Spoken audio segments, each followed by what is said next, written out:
Hey there. So today I'll be talking about everything that happened during my visa interview, and I'll be doing my makeup alongside. I'll be using Sister Makeover Cosmetics. I'll tag them down below, the Instagram handle and the TikTok handle. Stay with me and let's get into this. When it comes to makeup, I'm not really a pro, but let's just do what I can do while I give you guys the tea, right? The main thing is the tea, and pay attention to the products I'm using because you might want them too. Era by Sister Makeover sent me this beautiful eyeshadow palette, and it's so beautiful that I can't wait to have them on. And I'm not really a shimmer shadow person. I just love matte, and it's all in here and I love it so much.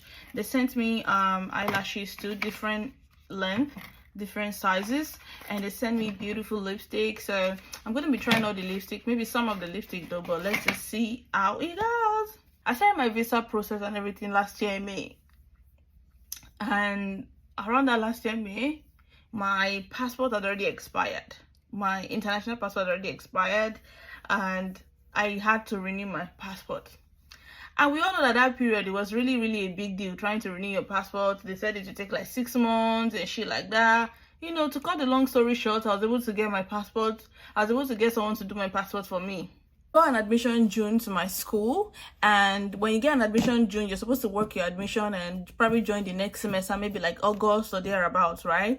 But I couldn't join because my passport already expired, and there's no way they'll give you a 2-year visa on a passport that's expiring that same year. It's not possible. It wasn't even funny at all. So I had to pay someone to an agent to help me so I can renew my passport. I paid for a passport renewal, and the date came out and they told me I was going to capture around August.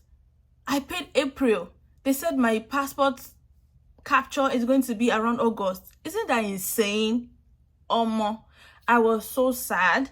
I was so down, but I was like, you know what? I'm not going to give up. So August came and I captured August.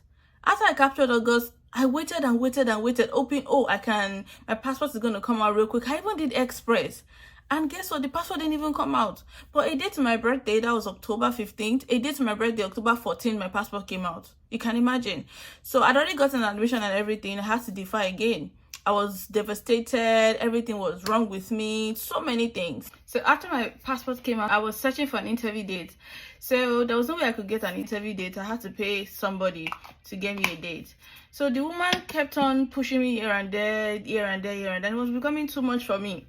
And that last year, I was hoping I was going to go to school around August. I couldn't go to school August. So I planned, okay, if I can't go to school August, let me defer to January. You know, it was January. I paid this woman to get me a date. She told me, oh, I can't get a date. I couldn't fix a date last year because of my passport issue. So I had to wait till I got my passport and defer to January. I'd already paid this woman since a year before so she can get me a date. And it was already January. I thought she was going to get me a date. And she came up with stories of, oh, something happened. She can't get me a date, yada. I was sad.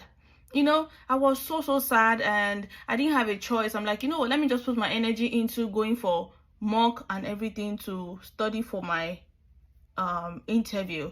So there's this mock class I joined, and where they put us through on how to go for your interview, how to study, because there's like a technique around it and all that. So I put all my energy into that, hoping this woman will get me a date. January came, January passed. You know, it was February. I had other people from the group that were the school was supposed to resume for August. So the thing is, since I couldn't get a date for January, I already deferred to August again. So you either resume spring or you resume for falls. So since I couldn't resume for January, I already told the woman, okay, since we couldn't get a date for January, let's do for August. And it got to like, and I'm supposed to go for my interview between May, June before August, so I can get my shit together and get ready for August. But it was already May. I told this woman to get me a date. She gave me stories. Apparently, this woman has so many people on her list, and she was probably doing first come first serve. You know what? I just got mad. I told her to send me my money. I wasn't interested anymore. And one thing I just observed was that this woman has so many people on her list. You understand? So she gets them dates one after the other. This woman she was so unfazed. She didn't get me a date, and she didn't You know, whenever I call this woman, she start acting up. And it was already like May already, and I have people going for interview, and their school is supposed to resume August. My school is also resuming August 28th. And you haven't even gotten me a date yet. So what are we doing? What's going on? If I don't get a date now, I don't know what's going to happen to me. I need to get a date. I need to know my fate. I need to know if they will approve my visa or they won't approve my visa. I need to know what's going on. This woman didn't get me a date, and it was already becoming annoying. I was so pissed. Then I messaged the woman that I'm no longer interested. She shouldn't get me a date again. She should just send me my money and all that. And I heard people saying, oh, it's easy to get a date. I can get a date by myself. So I was wondering, why the fuck do I have to pay the woman so much money when I can get a date by myself? I just collected my money and I started looking for dates. If I tell you guys that 5 nights I didn't sleep because I wanted to get a date. Because this is how the date works. The moment you go to bed and you miss the date, that's it. They can drop dates for 2 months at a time, and when they drop dates like 2 months at a time, you can't meet up again. You have to probably wait for the next following month or 2 months after. And I didn't want to miss. For 5 nights I was awake, I couldn't sleep. You know, I had to give someone else my login just in case anything happens. They can, you know, check for me and everything. So at the end of the day, God so good. God did it. After 5 nights, I was able to get a date. And the moment they dropped the date, I saw the date first. I picked June 6th. Immediately, I picked June 6th, 8 a.m. for my interview. I picked 8 a.m. because I don't want a situation whereas I'm gonna pick like 12 or a time that is really late, and the immigrations are already becoming so cranky. They're tired of hearing people's bullshit, and they're not even paying attention or trying to listen to me. I know God is God's work, you understand? If you're gonna get it, you'll get it, but if you're not gonna get it, you're not gonna get it. But I still felt like it was still right to get there as early as possible and pick the earliest time, because I just don't want anything that'll come and block me getting my white paper. So that's how I got my date, and I was super excited. I put all my work, all my energy into studying for my interview. At the mock session, I was always there. I was always doing private mock with a friend, you know, because I was told there are ways to go about it. It's not just how you go thinking you're answering questions. There's a technique to it. I had to study overnight. I couldn't sleep. And one thing you need to know is, I don't know if you're trying to do your visa or whatever right now, you need to know that whatever you're going through right now, it's normal to go through it. When you're trying to do your visa or whatever, believe me that it's going to put every other thing on hold. Whatsoever you have in mind, whatsoever you want to do, your business, anything you're doing right now, is going to put everything on hold, because your mind, your spirit, soul and body is in that place. You want it done, you want to get it. You'll be so overwhelmed, you'll be so tired. And in the course of this whole thing, if I tell you that I met the people that have gone for interview 6 times, 5 times, some people got their interview in the 10th trial.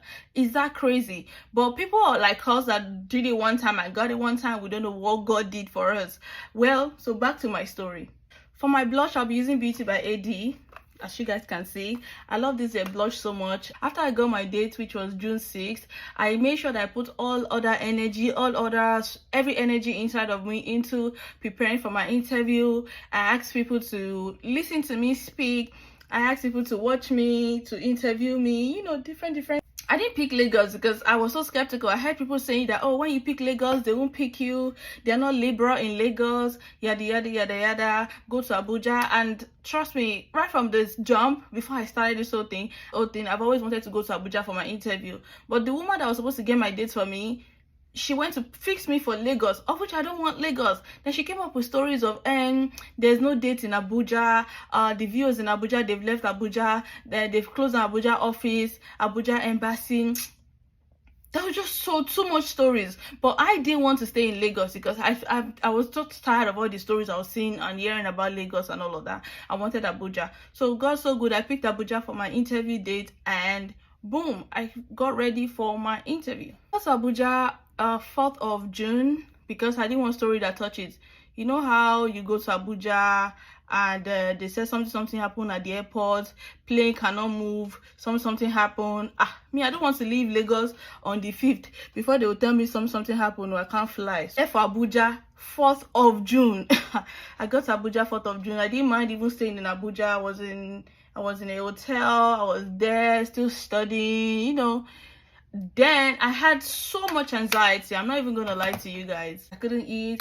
I was just thinking about, oh, what's gonna happen, what's going to be my fate, what's going to be the end of this interview. Oh God, take my place for me. I kept on praying. Like during the course of this whole thing, if I tell you that I literally turned to a pastor during the course of this whole thing. Then, you know, the day I've been waiting for came. It was such an amazing experience, trust me. It's funny now, but it wasn't funny then. It was not funny. Believe me, it wasn't funny at all. It wasn't. You know, the day of my interview came, and I've heard people talk about, oh, try to meet up with the white-bowed man. The white-bowed man is a VO, he's a white man, but he's bowed. I was like, waiting the white-bowed man. Then I tried to meet up with him. I've seen people talk about how the white-bowed man gave them their visa, you know. How the white-bowed man has been nice. You know, and all that. I'm like, damn, girl, I have to look for the white-bowed man. When I got to the embassy, you know, I was like the first few people to get there. I woke up, I couldn't even sleep. I couldn't sleep. I woke up as early as 4 a.m. I had my bath. I got ready because my interview is supposed to be for like, is it like 8 o'clock or thereabouts? I had my bath. I left home like 6 something. I got to the embassy like I left home like 6 a.m. I got to the embassy like 7 something. When I got there, I was the first few people to get there. You know, when you get to the embassy, all these people will be dragging you. Oh, come and do your passport. Oh, come and take your this. Oh, come and do your that. And try as much as possible to get your documents prepared from home. Because those people that are dragging you, they will charge you 5,000 naira for just a passport photograph. They will. So try as much as possible to get your stuff complete from home. So when I got there, some people were trying to talk to me. I didn't even answer anybody because I'd already made up my mind I'm not going to answer anybody when I get to the embassy. I was all about my visa. Like, you can talk to me when I get my visa, but no, I'm not talking to anybody. You know, they told all of us to line up. We went all the way to the embassy itself because we were like on the outside. So we had to wait for them to open and get ready and everything. So when we got there, you know, we did the biometrics, we came out. So everybody went in 5-5. So I was the second 5 people to go, and I was the last person on the queue. So I saw how the first person they gave the person, I was like, oh, thank God. They denied some people. When it was my turn, I got there. I was trying to look for the white-bowed man, remember? I just had to say, does the next person on the queue come to counter 10? The moment I got there, guess who I saw? The white-bowed man. Guys, I was so super happy. Like, hey, is this a sign? And before I left home, it was raining. Not like heavy rain, but it was drizzling. I'm like, this is showers of blessings. The moment they just said the next person come, it was me. I was the next person on the queue. And I got there, I just saw the white-bowed man. I was super excited. You know, when I got there, he asked me questions. It was like, oh, you know, I answered everything as I was supposed to. Everything went well. Trust me, the interview was just 5 minutes. 5 minutes though. Be using lashes by Ewa by Sister Makeover Cosmetics. Like I said, I'm gonna tag them down below. After my interview, you know, after every question he asked me, I answered everything correctly, and he said, I'll be approving your visa. I was like, thank you so much. I've heard a lot about you. Thank you. I was so scared when he was asking me those questions. I held on to them. So where they are is like a cubicle, and there's like a platform where you can drop your files and everything. I held on to the cubicle. I looked straight into the views. I was like, God, I'm getting my visa today. Then guess what? He gave me my visa. I was super excited, and it was an amazing day, and it's something that I would never ever forget in my life. The moment they gave me my visa, I walked out. I was like, thank God. So everyone that spoke to me at that moment, now I answered them.